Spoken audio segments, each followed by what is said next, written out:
kakak ya. Nah, makasih kakak ya. Makasih kak. Main tadi kan. Nah tiba-tiba dapat telepon, kawannya ini lah yang telepon.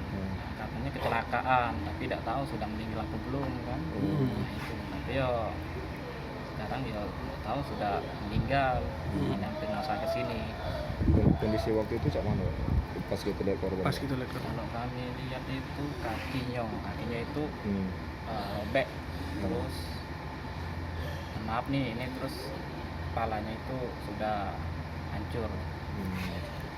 Itu Pak, apa namanya korban ini meninggal berapa anak sama Anak 3 orang. 3 orang.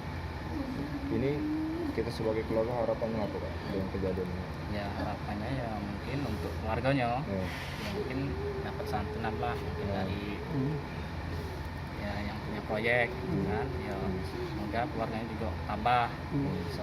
Soalnya masih ada kami juga kan yang untuk merawat anak-anaknya yang jaga yang lain. Tiga orang anak itu usianya berapa aja ya Pak? Ini yang baru kelas 3 SMA. Yang paling besar ya? Nah yang kedua itu SD. Nah yang ketiga sekitar umur 2 tahunan. Cewek. Pak, yang kita ketahui sendiri keluarga kita yang meninggal ini sudah berapa lama menjadi buruh bangunan? Ah itu sudah lama sih. Sudah lama. Dari ya mungkin sudah dari muda. Udah dari muda ya. Iya. Udah, memang. Nah, Dan ini peristiwa yang sangat ini Pak. nah ya.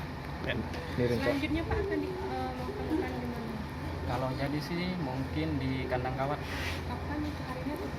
Belum tahu dari konfirmasi dari keluarga. Nama kita siapa Pak? Johan. Sebagai kerabat. Ya kerabat ponaan.